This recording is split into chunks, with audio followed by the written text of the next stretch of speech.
one award, it's been over for a while. A'ja Wilson is the best player in the W, and she was named the MVP unanimously on Sunday. Only the second player ever to achieve that feat. Welcome to NBA Today. Coming to you live from our Seaport studios, brought to you by Chase. I'm Malika Andrews alongside Monica McNutt. David Dennis Jr. is here as well. Zach Lowe, Tim McMahon. They're going to be joining us in just a little bit. But Sunday, Monica, it started with an MVP announcement, but we were quickly into the WNBA Playoffs, so we start our show right there because A'ja Wilson had a long day. It ended with the final game of the night, hosting the Storm in Las Vegas here. Of course, early on, though, A'ja Wilson celebrating with her teammates as she gets that trophy. She did struggle a little bit out the gate here, Monica, 1 of 8 shooting in the first quarter. In the first quarter, Malika, the Seattle Storm did a great job of making shots very difficult for her and this Aces squad at large, but when they began to settle down, things changed. First up here, though, Jewel Lloyd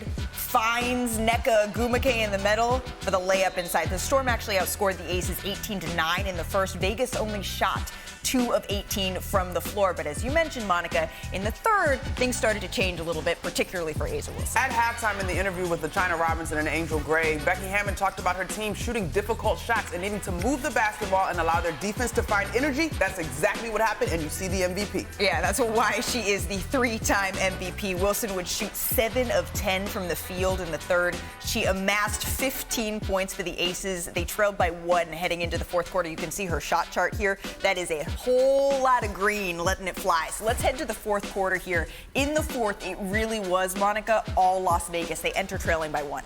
Look, once Kelsey Plum gets going downtown, Chelsea Gray was already having a terrific basketball game. Tiffany Hayes was fantastic as well. The ball began to move in a way that is signature to the last 2 championships that the Aces took home. And then see right there in the top left of your screen, we're going to keep counting just for you because the Aces, they were in control. Chelsea Gray hits the step back there. And then for those counting, 12-2 run. Gray, once again, hits that turnaround jumper. The Aces outscore Seattle 14-2 in the fourth and go on to take game 1. Let's take a listen to postgame. Sometimes you just got to get it out the mud. And I love doing that because it keeps my mind going. I think my teammates just continue to, never let me doubt myself. So, and I sometimes do doubt myself. And they always pick me up. So they kept beating me the ball. And then that's when I just started to calm down. I think I was rushing a lot in the first half because I'm like, oh, it's there. Let me just go ahead and attack. This is it. But once in the second half, the game kind of just settled down for me. And I really started to dissect the defense and what they were doing. And then that was kind of when I got rocking and rolling.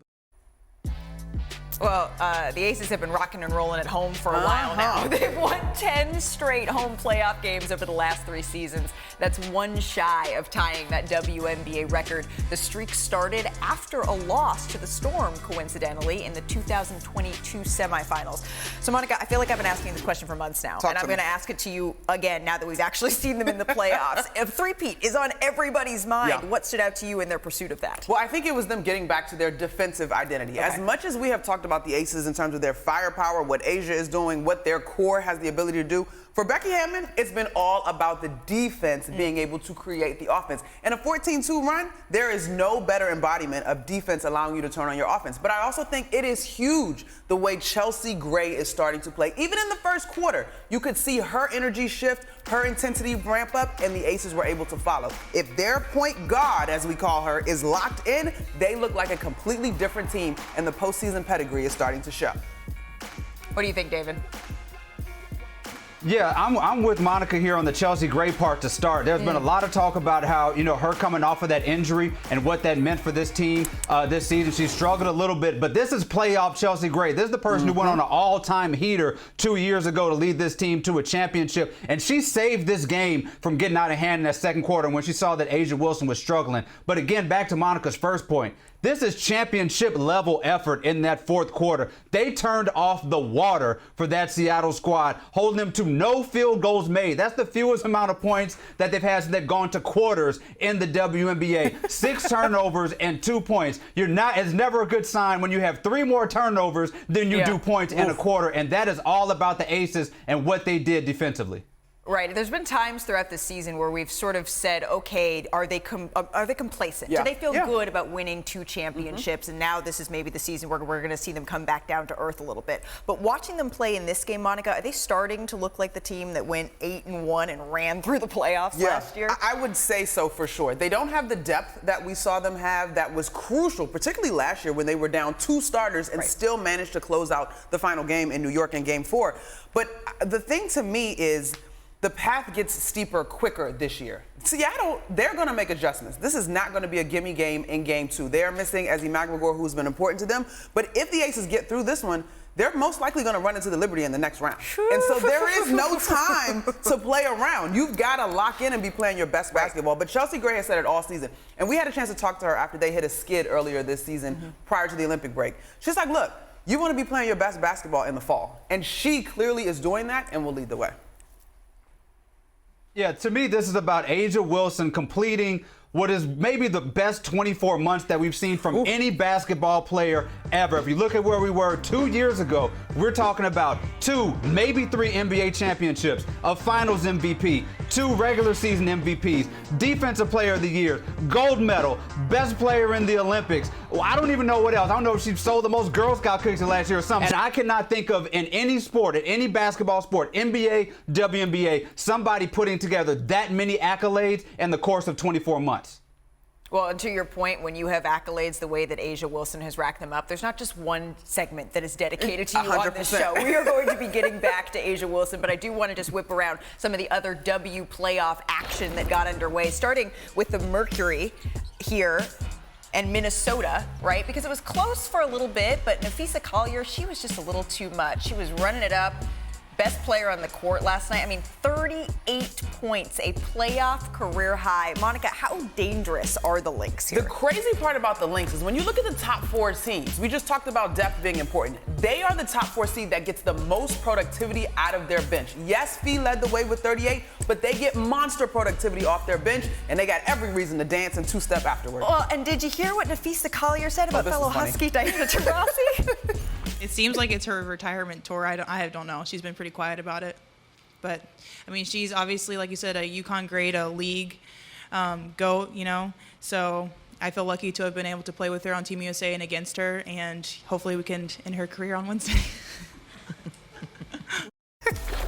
I mean, talk your talk, you gotta do it. Because you know that's what Diana Taurasi would do, right? Let's check in on the Dream at the Liberty here. Early on in this Sunday, they're still looking for their first title in franchise history. Monica, you were on the call here. What did you see from New York? Malika, let me tell you, I'm sitting next to Pam Ward. Ari Ivory's on this call with us. New York was locked in a way I don't know that I've seen from them this season. And they've had a terrific season on both sides of the basketball. Leonie Febish, to set a rookie record of points scored in her first playoff appearance, and she was formerly their 6th woman. Top to bottom, offense and defense, the Liberty are locked in. Yeah, New York was rolling in this one. All right, finally, Monica, let's get to the Fever at the Sun here. Caitlin Clark, of course, making her playoff debut against a tough first-round opponent here. Ryan Rucco was on this show saying that maybe she didn't think necessarily it would catch Caitlin Clark by surprise, the level of physicality that she would see in the playoffs, because this is how she's been guarding all year. Certainly, you see, you know, she got a black eye early in this one. Yeah, but she, in the second half, she was physical as well. Look, this is what we talk about when we talk about the physicality of WNBA basketball and how this league typically, while Caitlin has been fantastic as a rookie, is led by its vets. Connecticut has plenty of vets that have made finals runs. They know what time it is. I mean, look at DeWanna Bonner there blocking that shot. Bonner made it hard for Clark all night. 1 of 9 in the first half, 0 for 6 from 3. Going ahead to the third quarter here. Just over 7 minutes left. The Suns up 50-43. Bonner again driving into the paint. And then the Fever call a timeout. Just watch her. Clark, I mean, she's a competitor. Not happy, slamming the benches. But Bonner, man, 22 points, 6 rebounds, 5 assists. And this is right out of the timeout. Finally, Caitlin Clark successfully nails that. The fire and frustration is fantastic. You have the opportunity to respond in a do-or-die game 2. Come on, let's play ball. Exactly. And that is exactly what they did. Here, the Sun nailing that 3. Ooh, Marina Mabry. Starting to feel it in this one. Caitlin Clark, once again, we just said she was being smothered here. It looks like, though, Clark trying to find her shot. Carrington knocked the ball out of her hands. Clark maybe thought that she was fouled. Carrington says here, if it's anybody else, that's going to be a follow-through foul. It wasn't here. Play on. And guess what? It did not slow the Sun down. No, not at all. Marina Mabrey was shooting lights out from three. Dejanay Carrington gets involved in the action. She had a monster block, too. Let's take a listen to Caitlin Clark after the game. I don't think it affected me. Honestly, I felt like I got good shots. They just didn't go down. And obviously a tough time for that to happen. Coach said in the locker room, like, we were down 3 the first quarter, down 5 second quarter. Lost by 3 in the third. Like, we were right there, and I felt like we just played a crappy game. Like, the flow of the game was really bad. I don't know if that was the refereeing. It was probably partly us because we struggled to get stops at times, but also, like, the clock getting messed up. Like, it was just one thing after the next. But, yeah, overall, like, it didn't bother me. Obviously, it didn't feel too good when it happened, but it is what it is. So we have talked about just how difficult of an opponent the Sun are. Clark made just 2 of her 13 three-point attempts in Game 1, which comes out to just over 15%. That's the second worst three-point shooting percentage in WNBA postseason history out of the 75 games where a player took at least 10 three-pointers here. But this is what happens when you're a lower seed, and this is a physical game. What did you see, Monica, in Clark's debut and what the Sun posed here? Look, you got to understand that the Connecticut Sun have been a top 3, if not the number 1 defensive team in the WNBA consistently 4 out of the last 5 seasons. Now, mind you, this was also the game that Caitlin Clark opened the season with. Dejanay Carrington is in the running for Defensive Player of the Year as a guard position, and she didn't even start with the primary assignment. It was DeWanna Bonner with that tremendous length. Stephanie White and those guys cooked up a scheme that was designed to cut the fever off at their head, and their head is Caitlin Clark. Now, Caitlin has a track record of when she has low-scoring games, which we haven't seen many of, she bounces back with plus 25-point performances. Right. She's a little bit of a Rubik's Cube player there, trying to sort of figure it out, David.